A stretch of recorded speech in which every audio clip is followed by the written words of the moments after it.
Top of the hour, 866-99-SIRIUS. We appreciate our guests joining us bright and early this morning, especially considering where he is right now, because he's out in California and he is running a successful race so far to flip the 48th.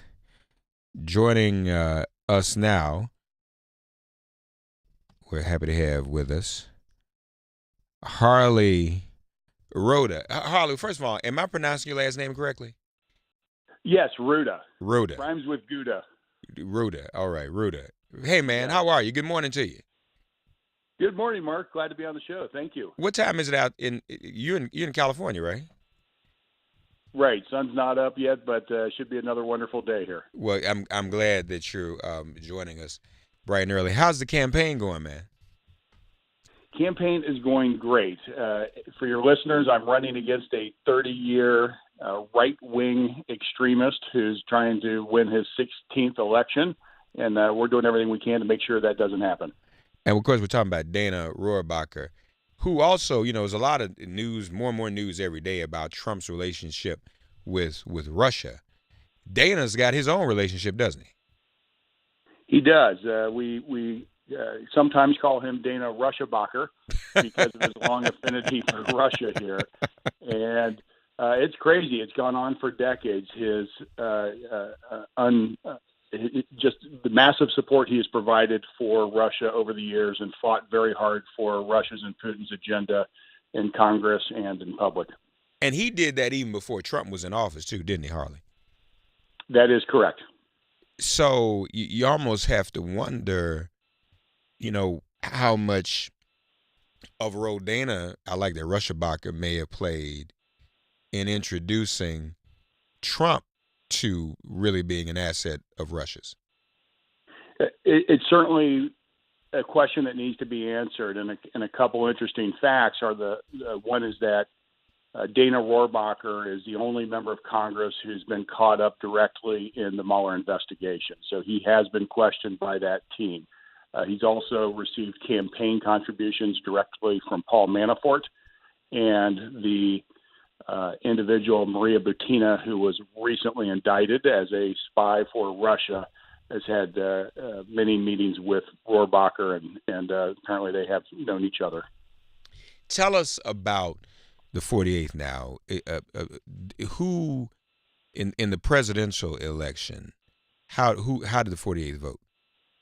Sure, and just to kind of level set, the 48th district in California. For your listeners, if they've been out to California, we're in Orange County. Mm-hmm. Some of the cities included in the 48th district are well-known beach communities such as Huntington Beach, Newport Beach, Laguna Beach, Seal Beach, and then also Aliso Viejo, Laguna Niguel, Costa Mesa are some of the primary cities in the district.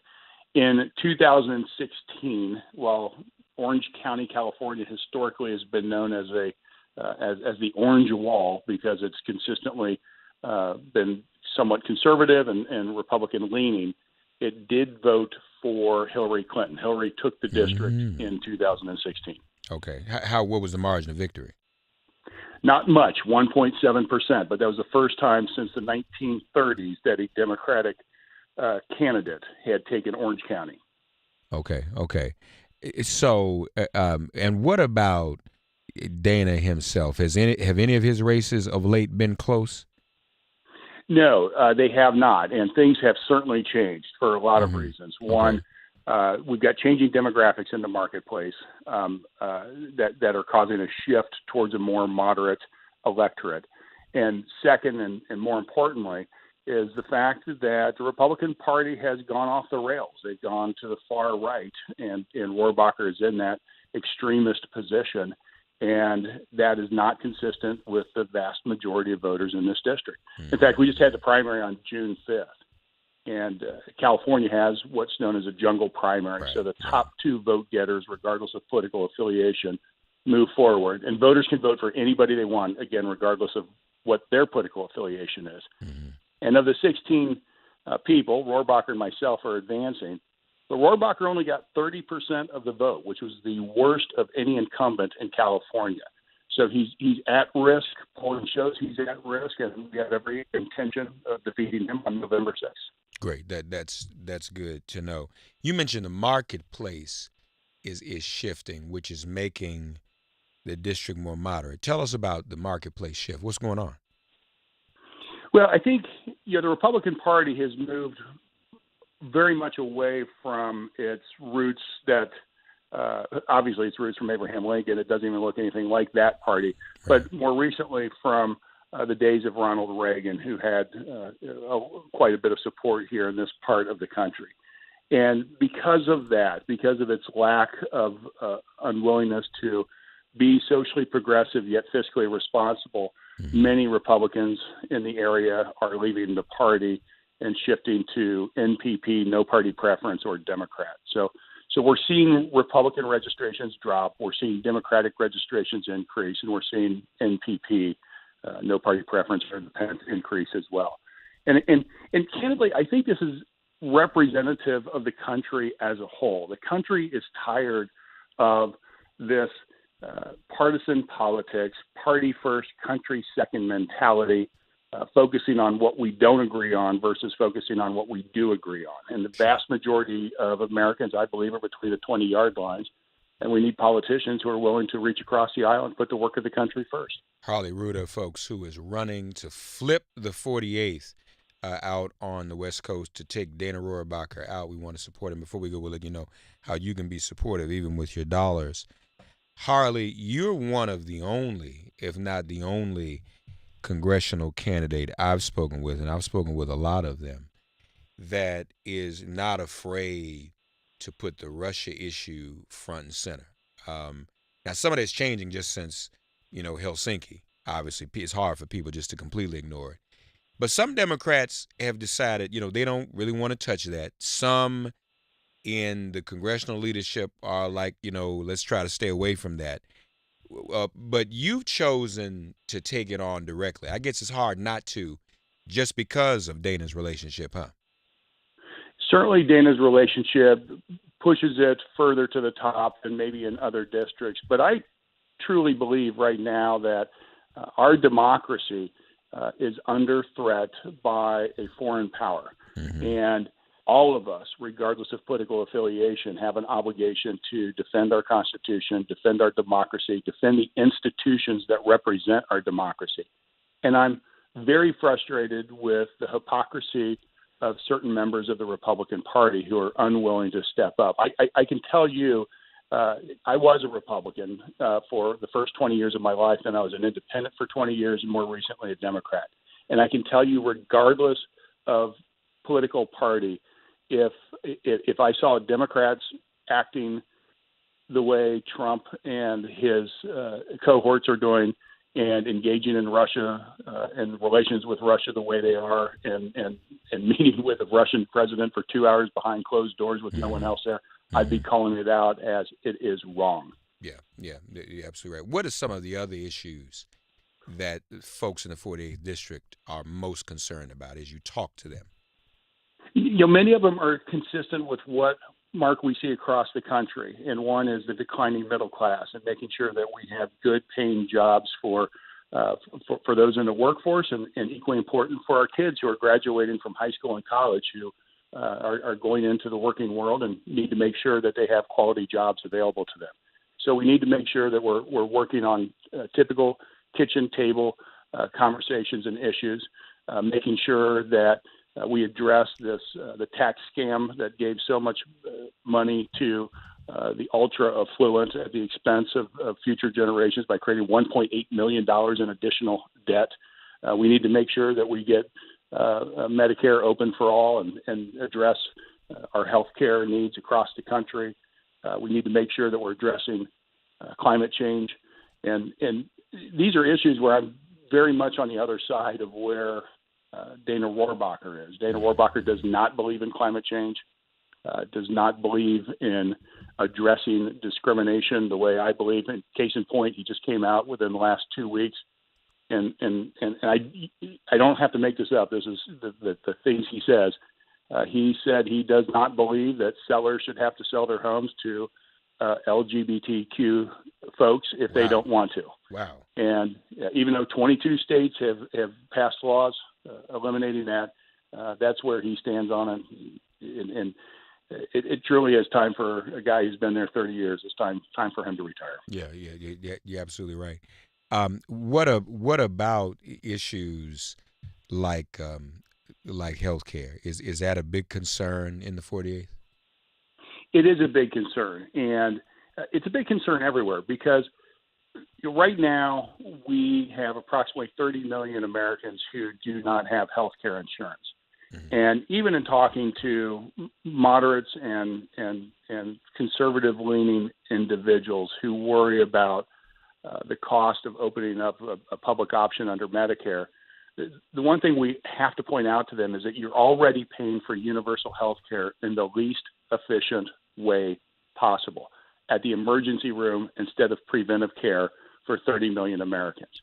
So we have to make sure that we get appropriate preventive care insurance and coverage available to everyone because that's, one, it's the right thing to do, and two, it makes good economic sense. Yeah, no, you're absolutely right. I also notice on your website in terms of issues, the number one issue, the issue at the very top of your website, Harley Rouda with us, folks, 1:15. Flip to 48th. The top issue at the very top of your website is gun violence, Harley. Talk to us about that and how much people are concerned about that out there.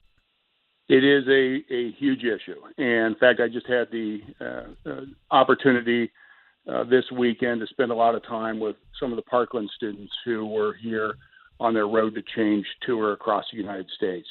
And, like they state, I do believe in the Second Amendment. I support the Second Amendment. But as Justice Scalia said, it was by no means a liberal justice, that the Constitution, the rights under the Constitution and the Bill of Rights are not absolute. They're limited rights. And he went on to say that while you have the right to bear arms, you do not have the right to carry any gun anytime, anywhere you want. And the vast majority of Americans want common sense legislation in place to curb gun violence. And I'm fully committed to doing that. And I also would hope that all of your listeners, I don't believe in litmus tests in general, but one litmus test we do need going forward is if you're taking money from the NRA like Dana Rohrabacher, vote them out. Mm-hmm. He takes a lot of NRA money, doesn't he? He sure does. He's taken, I think, about $50,000 approximately so far. Yeah. Harley Rouda with us, folks. Very, very important that we support him. We get behind his campaign. I just did a segment before you came on where we talked about young people and some of them saying still that they're a bit apathetic. I hope this isn't true, but 18 to 29-year-olds not guaranteeing that they're going to show up at the polls in the numbers we need them to in November in the midterms. I hope that changes. What's the state of young people in the 48th? Are young people energized and motivated around your campaign? Are you finding that? Yes, and case in point, when we look at primaries, midterm primaries, which we just had, we tend to go back 4 years because presidential primaries, obviously more people come out to vote because of the fact it's a presidential race at stake. So in 2014 in our district in the primary, we had about 95,000 people vote. And in this primary, 2018, it was approximately 175,000 people came out to vote. So the great news is that people are getting engaged. They're getting engaged in the political process, and that includes young people, young adults who recognize that as Barack Obama has clearly stated, if you don't like what you see, then vote. And if you have voted, help others vote. And if you've helped others vote, give money to help others to vote. Yeah, no, you're absolutely right. And this is a very, very important time. Again, though, on the Russia piece, as you talk with voters, is that something that is in the forefront of their minds, Harley? I know all the other issues are as well, but are the voters in the 48th really read in on Dana's relationship with Russia? Mark, that's a great question, and it depends on where they are on the political spectrum. If Mm-hmm. they are on the left, then they think and that Rohrabacher's actions need investigated, and that investigation very likely might lead to additional charges. Mm-hmm. To the moderate right, who don't see what the big deal is at this point, but are watching the investigation with scrutiny. Now, that being said, when we put it in the context, when I'm talking to voters and we put it in the context of what is Dana Rohrabacher's affinity for Russia, his relationship for Russia, his unyielding support for Russia, doing to create jobs in the district, to make your family safer, to help your communities, to help your schools, to help your kids. When you ask it in that context, regardless of political affiliation, Right. they recognize that instead of spending time on Russia, he should be spending time on addressing the needs of his constituents. I noticed too, and you tweeted this, that he doesn't even believe or he doubts the indictment of the 12 alleged Russian hackers, doesn't he? It's crazy. He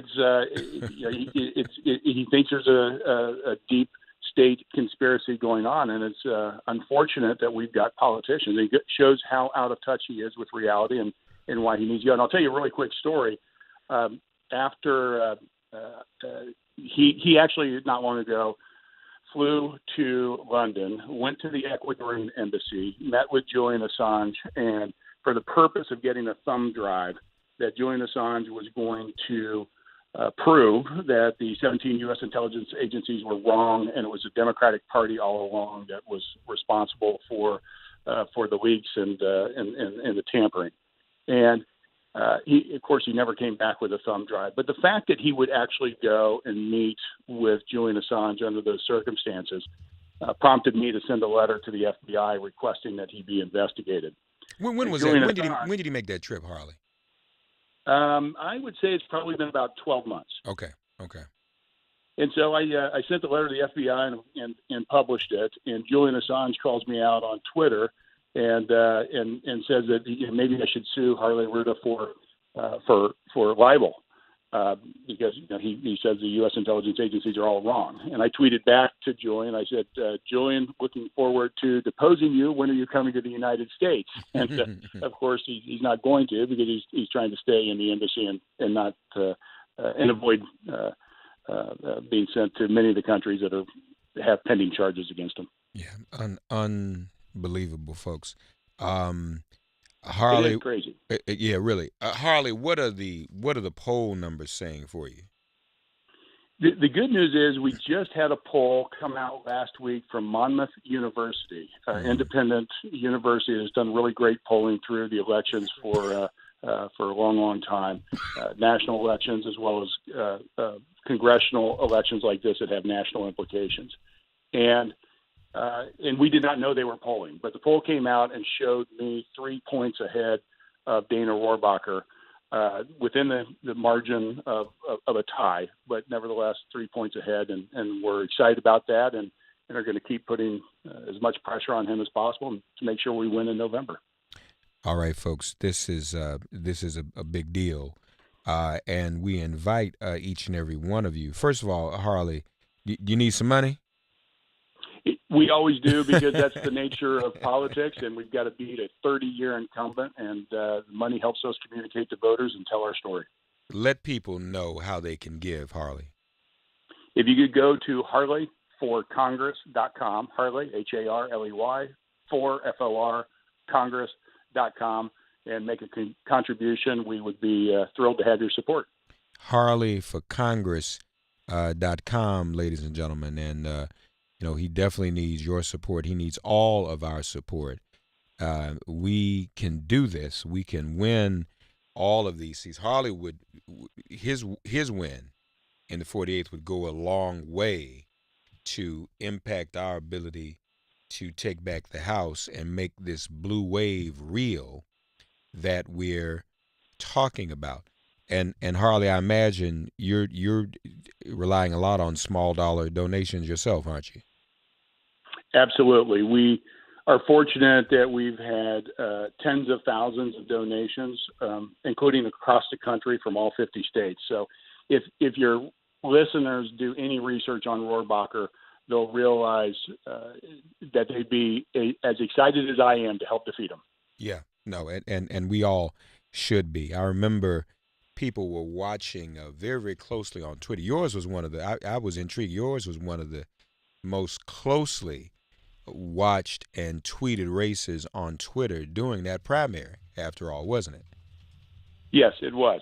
It's definitely a race with national implications. Definitely one of the top 5 races in the country. Yeah. So, folks, we want to look at this. Dana Rohrabacher is vulnerable. We can get him, and Harley Rouda can definitely win. We invite you to go to his website at harleyforcongress.com, ladies and gentlemen. Find out more. Get involved, and please, please, please, please, ma'am, please, sir, give and give generously. Harley, thanks a lot for joining us, man. And this does not have to be the last time we talk. Anything we need to do to help you get the Hey, word out, and just for if it's not obvious, I'm endorsing Harley right now. thanks, Mark. If you don't get it, Hey, Mark, yes, I want to say thank you for the opportunity to be on the show. And I also want to thank you and the other journalists for doing what you're doing, because it's never been more important, especially in this atmosphere of Trump and others constantly denigrating the media. So thank you for everything you're doing. well, thank you, Harley, and let's keep in close touch, man, too. Okay.